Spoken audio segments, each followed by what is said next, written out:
les da la cordial bienvenida a todos y cada uno de ustedes. Y vamos a presentarle el saludo con un cálido aplauso a nuestras autoridades. Por favor, se encuentra con nosotros el doctor Alberto Casas Lucich, Paz rector de la Facultad de Ciencias de la Salud. Agradecer la participación de nuestros estudiantes en esta jornada académica, quienes son el motivo de la organización de este Congreso Científico Internacional. La primera ponencia de esta mañana lleva por título Evolución del cáncer y escape inmune. Está a cargo del doctor Jorge Arturo Alatorre Alexander, coordinador de la Clínica de Oncología Torácica del Instituto Nacional de Enfermedades Respiratorias, en México. Y por eso, cuando me preguntan de la evolución del cáncer, hay 3 puntos que se podrían tocar. Uno, el aspecto epidemiológico, otro, la evolución histórica del cáncer, y otro podría ser ya la parte celular, que seguramente es la que más les interesa, pero todo es importante. Entonces voy a empezar con la evolución del cáncer. Y algo interesante, ustedes seguramente les ha tocado con pacientes, con familia, amigos que han padecido de esta enfermedad. En ingresos altos, el cáncer de pulmón, el cáncer de colon y el cáncer de mama se convierten en la tercera, séptima y décima causa, según la OMS, de muerte de todas las enfermedades. Estas vías son importantes porque lo que van a hacer es apagar la respuesta inmunológica contra el cáncer. Es algo que no queremos por lo que vimos en la plática previa. Si nosotros tenemos una respuesta contra el cáncer, a lo mejor ese cáncer nunca nos va a dar lata. Pero si se bloquea la respuesta de nuestro sistema de defensas contra el cáncer, va a ser un problema. Es muy importante para nosotros, como parte de la Universidad Privada San Juan Bautista, realizar un evento de esta magnitud en esta región. Estoy muy contenta por la gran acogida que hemos tenido. Espero que la exposición que voy a hacer el día de hoy, que es un pequeño resumen sobre la historia de la inmunoterapia, pueda ser de ayuda para las nuevas perspectivas de estos recursos humanos, de estos médicos del futuro y de los médicos que ya somos, que estamos al tanto del avance de la ciencia. Por ejemplo, empezamos que en el año 1863 se inició un pequeño estudio, una revisión, o se comenzaron a identificar las descripciones de los infiltrados inmunes, en los tumores de Virchow. Entonces ya desde ahí se comenzaba a identificar una alternativa, una posibilidad en este mecanismo que es propio del ser humano, pero que de alguna manera lo podríamos utilizar en un futuro, en ese momento, para poder contrarrestar ciertos males neoplásicos. Cuando uno habla de inmunoterapia, parece que el término sugiere cierta sofisticación, pero cuando uno lo relaciona con terapia biológica, quizás esto sea un tanto más entendible. Pues bien, esta parte que viene se concatena con la primera exposición que nos ha dado el doctor.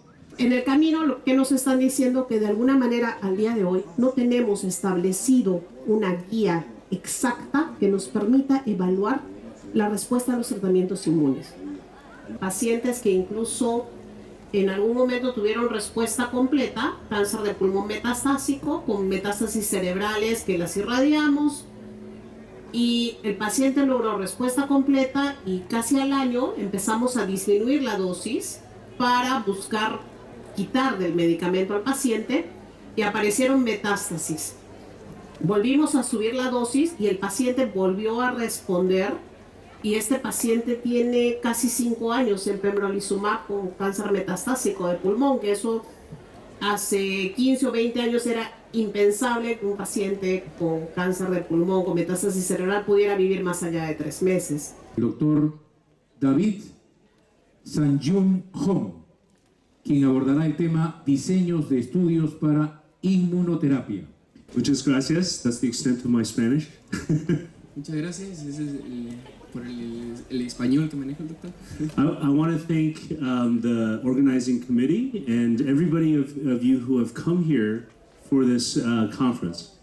Muchas gracias por la invitación al comité organizador y también por ustedes por venir aquí a la presentación.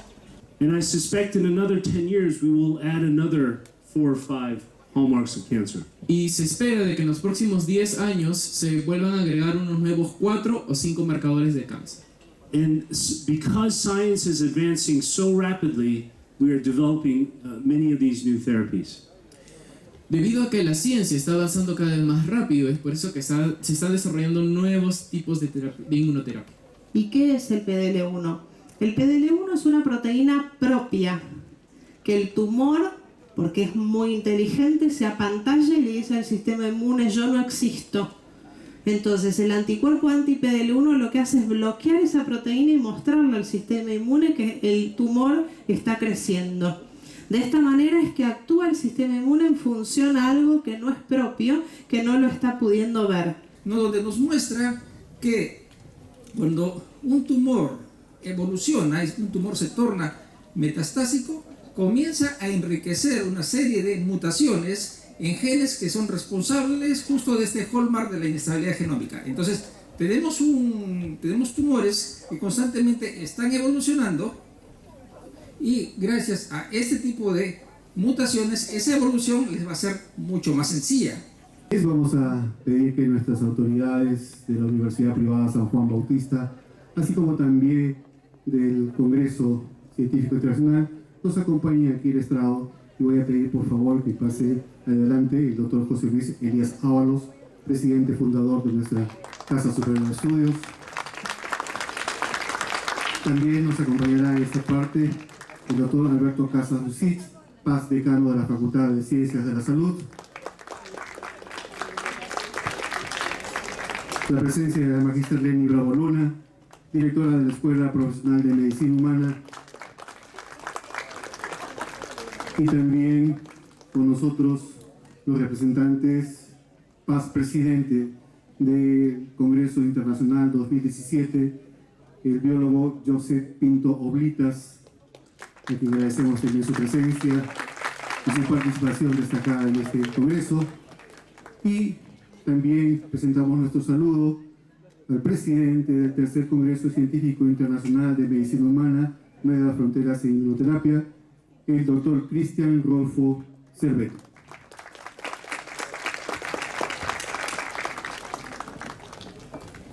Bueno, lo más importante de esto, ¿por qué elegimos inmunoterapia? Bueno, elegimos inmunoterapia porque creemos que es uno de los tópicos candentes que hay en medicina, no solo en cáncer.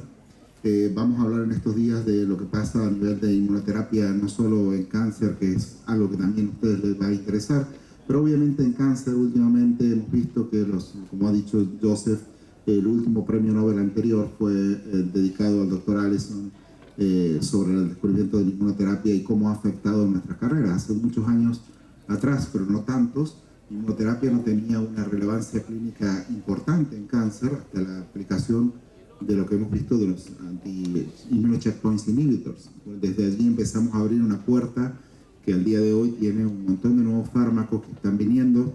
La idea de lo que comentó y también va a comentar el doctor Hong en estos días sobre cómo desarrollar fármacos nuevos, eso fue uno de los temas que hemos puesto en inmunoterapia. Aprovechen todo lo que podamos contactar en este congreso más allá de las ponencias y bueno, tienen nuestros correos, los que ustedes necesiten pueden también estar en contacto con nosotros y bueno, muchísimas gracias a todos y esperamos que disfruten de este congreso que lo hemos preparado con mucho cariño. El problema en Perú, cuando escuchamos que no se hace investigación, es falso. Sí se hace investigación. Hay gente que investiga, que recolecta información y que lo presenta en congresos. ¿Saben dónde está la falla en el círculo de la investigación en nuestro país? La falla está en el escrito del manuscrito para publicar en una revista científica. Las inmunizaciones son una acción de salud preventiva, ¿no? Cuando hacemos pediatría, ¿no? Básicamente desarrollamos 4 acciones de salud: la prevención, la promoción, la curación y la rehabilitación. ¿Ya? Son 4 acciones de salud. Es como dijéramos y englobáramos estas 4 acciones de salud en lo que significa medicina integral. Entonces pudiéramos definir de que la pediatría es una rama de la medicina que aplica la medicina integral al niño o a la niña. El juramento hipocrático persiste, pero ya no se juraba por Apolio, Higia y Atenea, sino se juraba por Dios. Y es más, vamos a ver que cuando tú te recibías de médico tenías que hacer un juramento en Francia en la en Notre Dame, en la iglesia de Nuestra Señora, jurando lealtad a Dios y a la Virgen María. Era la parte final, cuando te recibías. ¿Qué pasa en el mundo musulmán? Pues ahí el Corán tenía también principios éticos, pero fíjense lo que un precepto aparentemente de Mahoma. La primera de las ciencias es la teología, porque cuida el alma. La segunda, la medicina, porque cuida el cuerpo. Esto que hizo que los musulmanes y el mundo islámico tenían muy buen cuidado de la persona.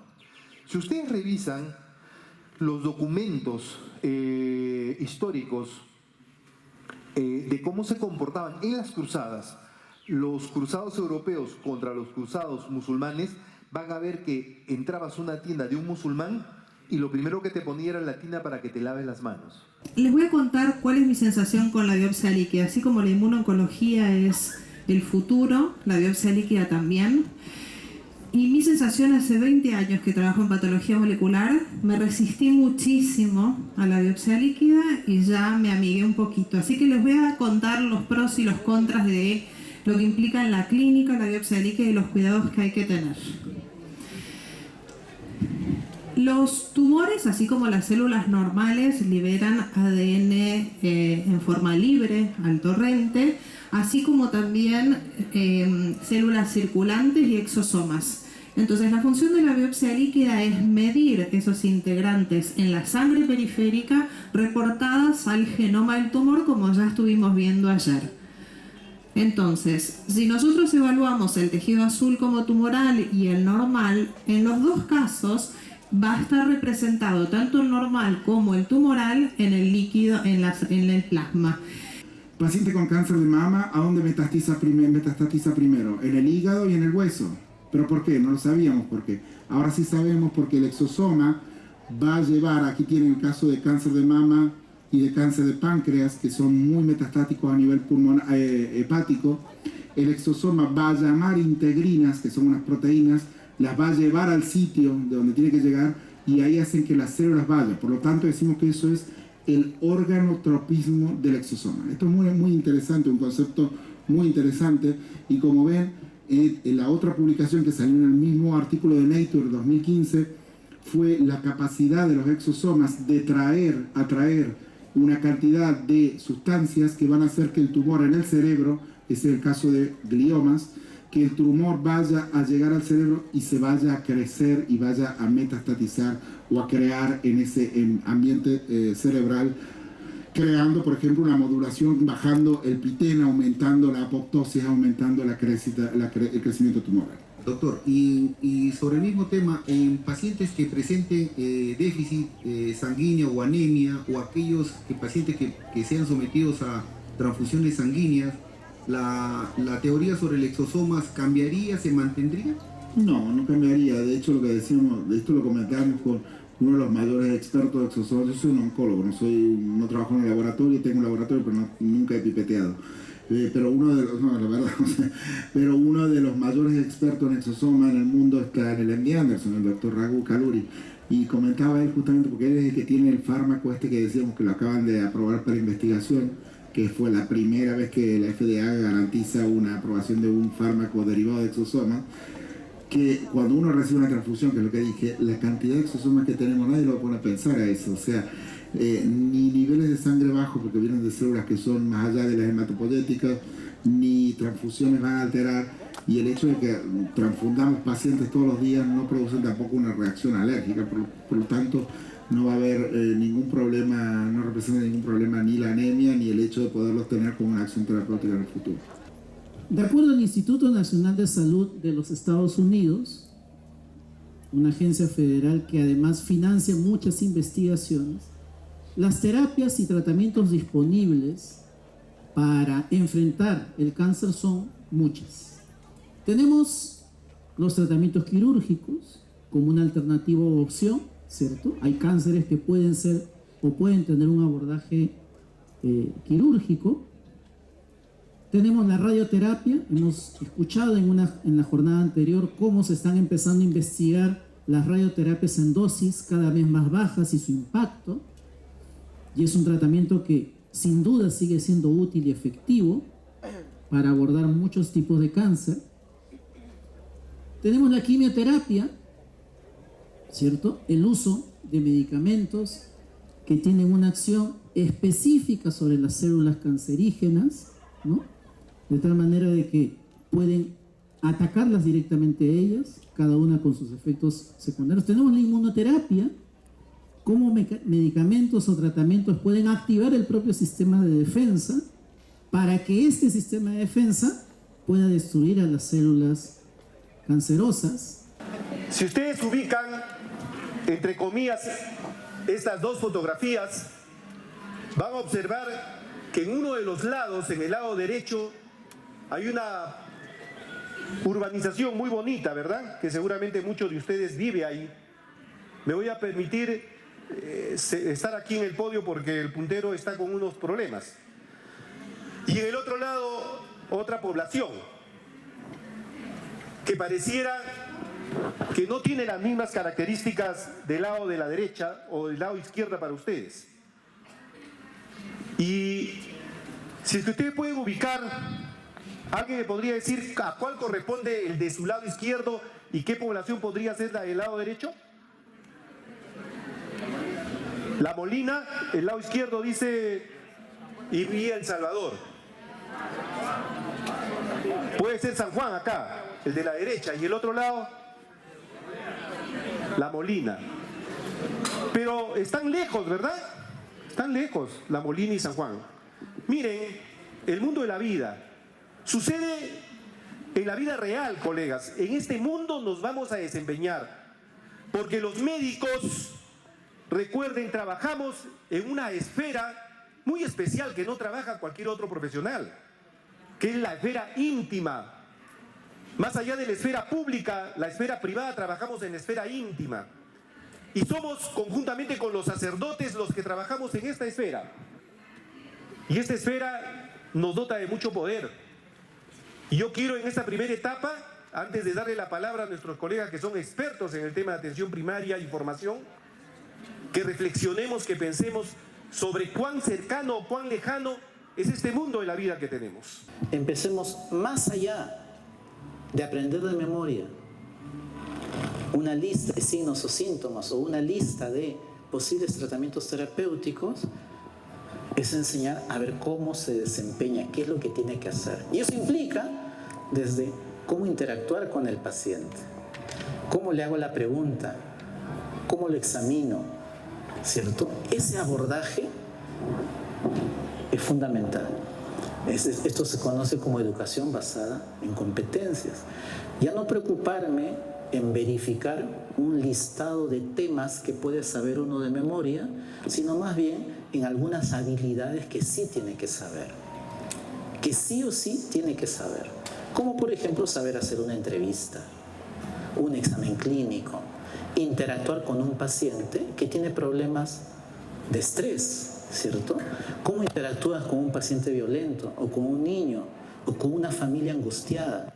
Ese tipo de competencias cada vez son las que necesitamos más. Decidir el tipo de inmunoterapia. ¿Me voy para subcutáneo o me voy para vía sublingual? En realidad, ¿qué nos dice la evidencia científica? Que la desensibilización con vía subcutánea versus la sublingual guardan una correlación muy parecida respecto a resultados. Y esta es la experiencia que tenemos también en los últimos 3 años respecto al uso de inmunoterapia. Tenemos pacientes seguidos, ¿no? Esto lo estamos describiendo todavía, les estoy adelantando porque esto en realidad obedece a otras variables que podemos comentarlo o podemos ampliarlo un poco a través de preguntas, pero esto va a ser también expuesto próximamente en algún congreso. En un registro desde el año 2017 tenemos 67 pacientes tratados con inmunoterapia. Ojo, en esto solamente estamos incluyendo los de inmunoterapia subcutánea, ¿no? El tiempo de dar ese tipo de tratamiento va de 3 a 5 años, es lo que nos dicen las guías. La biopsia líquida es un concepto que se ha venido manejando desde ya hace algunos años. Normalmente cuando un paciente pues viene a un consultorio o empieza a tener síntomas, pues uno lo estudia y a veces encontramos pues que hay un tumor, hay una masa que está ahí, y a ese nivel pues tenemos que valorar y ver qué podemos nosotros hacer para ese paciente. Entonces normalmente lo que hacemos es tomar un pedacito del tumor, donde muchas veces es difícil obtener ese pedacito porque a veces depende de donde esté localizado el tumor, así a veces tenemos que usar métodos un poco más invasivos, inclusive ir a cirugía para obtener ese pedacito. Esa muestra.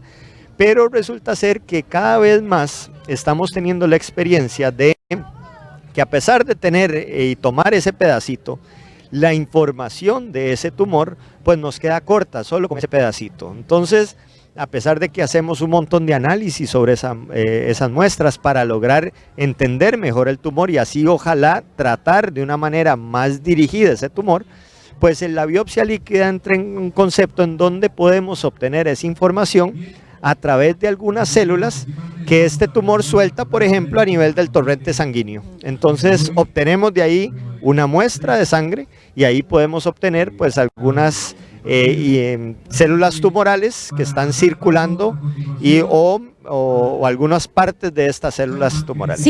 Lo primero que creo que es importante entender es que el cáncer, una de las cosas que logra vencer, hay muchos controladores para que no dé cáncer, digamos, para que los errores genéticos de ciertas células que pudieran transformarse en células cancerosas, porque el cáncer son células de mi cuerpo, bueno, de nuestro cuerpo, que se transforman en una célula agresiva. Entonces, tiene que vencer muchas cosas que controlan que eso no suceda, y una de las muy importantes que logra finalmente vencer es que se escapa al sistema de defensas.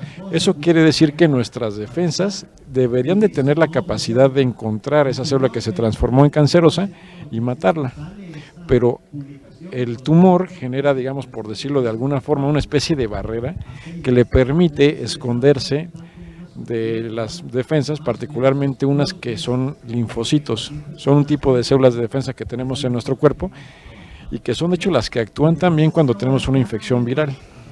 Entonces el concepto es muy parecido a cuando tenemos una infección de este tipo, de que se detectan por estas células de defensas, van, atacan y matan a la célula con un virus.